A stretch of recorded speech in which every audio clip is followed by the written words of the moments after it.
54º dia da nossa jornada da leitura bíblica e hoje nós vamos ler os capítulos 11, 12 e 13, finalizando assim a segunda carta aos Coríntios.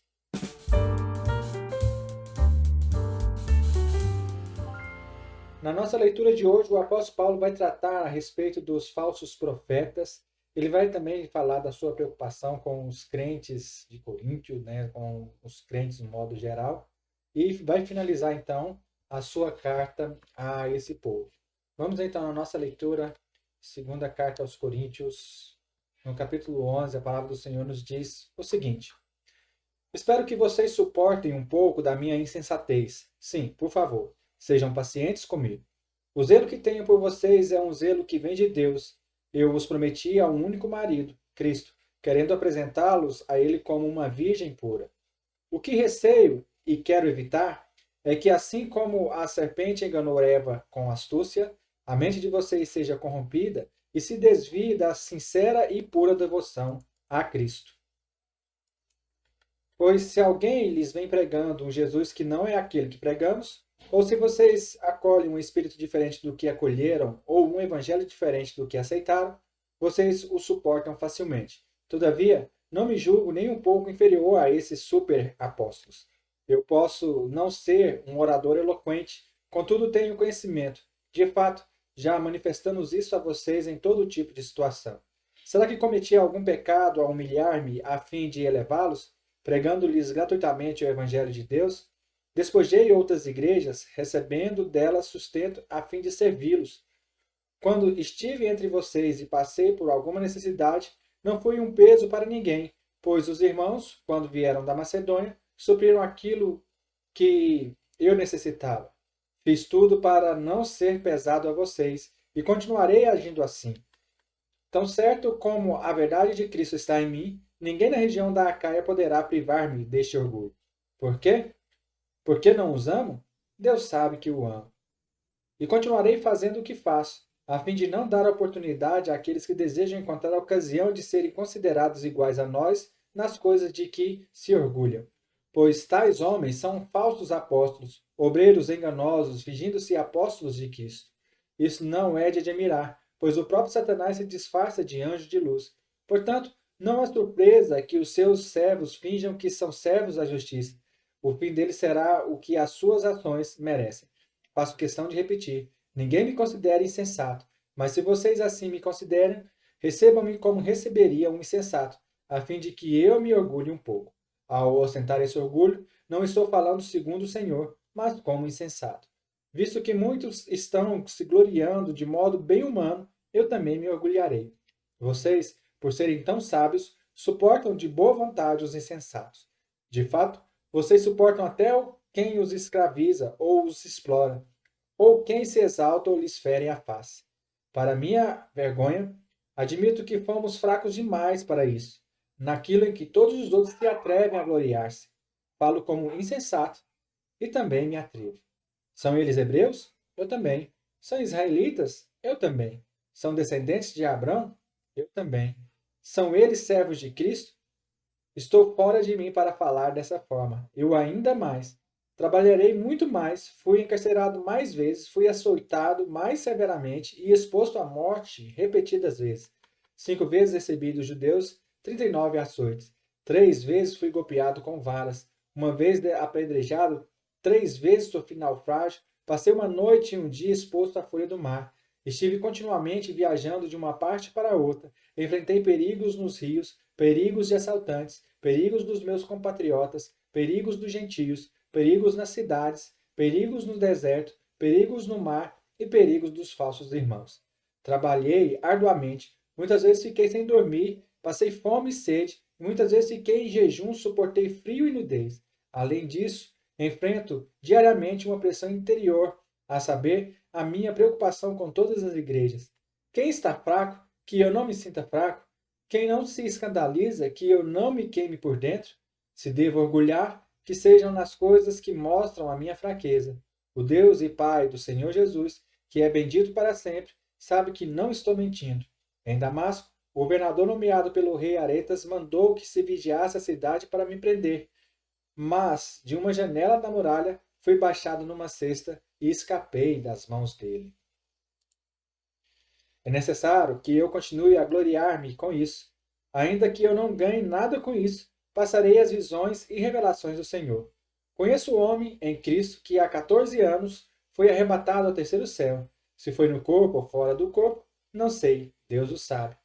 E sei que esse homem, se no corpo ou fora do corpo, não sei, mas Deus o sabe, foi arrebatado ao paraíso e ouviu coisas indizíveis, coisas que ao homem não é permitido falar. Nesse homem me gloriarei, mas não em mim mesmo, a não ser em minhas fraquezas. Mesmo que eu preferisse gloriar-me, não seria insensato, porque estaria falando a verdade. Evito fazer isso para que ninguém pense a meu respeito mais do que em mim vê ou de mim ouve. Para impedir que eu me exalte por causa da grandeza dessas revelações, foi-me dado um espinho na carne, um mensageiro de Satanás, para me atormentar. 3 vezes roguei ao Senhor que tirasse de mim.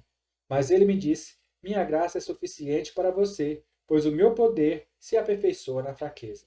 Portanto, eu me gloriarei ainda mais alegremente nas minhas fraquezas, para que o poder de Cristo repouse em mim. Por isso, por amor de Cristo, regozijo-me nas fraquezas, nos insultos, nas necessidades, nas perseguições, nas angústias. Pois, quando sou fraco, é que sou forte. Fui insensato, mas vocês me obrigaram a isso. Eu devia ser recomendado por vocês, pois em nada sou inferior aos superapóstolos, embora eu nada seja. As marcas de um apóstolo, sinais, maravilhas e milagres foram demonstrados entre vocês com grande perseverança. E que vocês foram inferiores a outras igrejas, exceto pelo fato de eu nunca ter sido um peso para vocês, perdoe-me dessa ofensa. Agora, estou pronto para visitá-los pela terceira vez e não lhes serei um peso, porque o que desejo não são os seus bens, mas vocês mesmos. Além disso, os filhos não devem ajuntar riquezas para os pais, mas os pais para os filhos. Assim, de boa vontade, por amor de vocês, gastarei tudo o que tenho e também me desgastarei pessoalmente, visto que, usando tanto, devo ser menos amado? Seja como for, não lhes tenho sido um peso. No entanto, como sou astuto, eu os prendi com astúcia. Porventura, eu os explorei por meio de alguém que lhes enviei? Recomendei a Tito que os visitasse, acompanhado de outro irmão. Por acaso Tito os explorou? Não agimos nós no mesmo espírito e não seguimos os mesmos passos? Vocês pensam que durante todo esse tempo estamos nos defendendo perante vocês. Falamos diante de Deus como alguém que está em Cristo. E tudo o que fazemos, amados irmãos, é para fortalecê-los.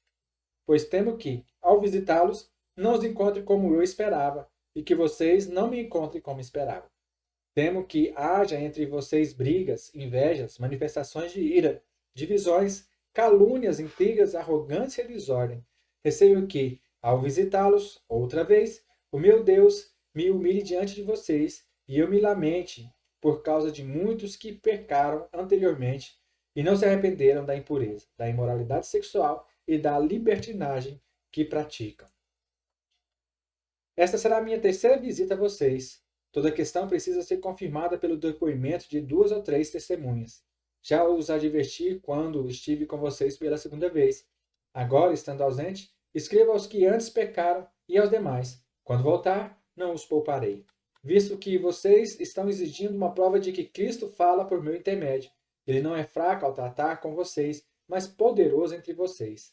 Pois, na verdade, foi crucificado em fraqueza, mas vive pelo poder de Deus. Da mesma forma, somos fracos nele, mas pelo poder de Deus, viveremos com ele para servir vocês. Examine-se para ver se vocês estão na fé. Provem-se a si mesmos. Não percebam que Cristo Jesus está entre vocês, a não ser que tenha sido reprovados. E espero que saibam que nós não fomos reprovados. Agora, oramos a Deus para que vocês não pratiquem mal algum, não para que os outros vejam que temos sido aprovados, mas para que vocês façam o que é certo, embora pareça que tenhamos falhado. Pois nada podemos contra a verdade, mas somente em favor da verdade. Ficamos alegres sempre que estamos fracos e vocês estão fortes. Nessa oração é que vocês sejam aperfeiçoados.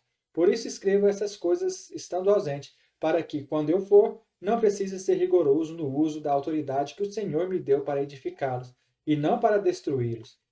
Sem mais, irmãos, despeço-nos de vocês, Procurem aperfeiçoar-se, exortem-se mutuamente, tenham um só pensamento, vivam em paz. E o Deus de amor e paz estará com vocês. Saúdem uns aos outros com um beijo santo. Todos os santos lhe enviam saudações. A graça do Senhor Jesus Cristo, o amor de Deus e a comunhão do Espírito Santo sejam com todos vocês. Amém. Glória a Deus. Finalizando então a nossa leitura do livro de 2 Coríntios, já amanhã iniciando Gálatas, e vemos uma grande preocupação do apóstolo Paulo com relação à igreja de Corinto. E essa preocupação, de certa forma, se estende até nós nos dias de hoje. Porque muitas vezes nós queremos ver o poder de Cristo através de um dos nossos líderes, ou até mesmo o poder de Cristo sendo manifestado no nosso meio, mas nós queremos ver com sinais palpáveis, né, com situações palpáveis, quando na verdade Deus, o Senhor Jesus Cristo, está agindo e trabalhando no nosso meio de forma tão minuciosa que às vezes nós deixamos, melhor dizendo, nós deixamos desapercebido tudo que ele tem sido para nós e tudo que ele fez para nós. E a preocupação do apóstolo Paulo é que quando os coríntios têm esse tipo de visão, logo se desapeguem àquele que logo se distanciam do Deus verdadeiro. Que nós possamos ver os mínimos detalhes de Jesus atuando em nossas vidas, ou Jesus atuando nos mínimos detalhes das nossas vidas, para que nós o louvemos e glorificamos o teu santo nome todos os momentos de nossa carreira aqui na terra. Que o Senhor abençoe seu dia e nos vemos amanhã no nome santo de Jesus.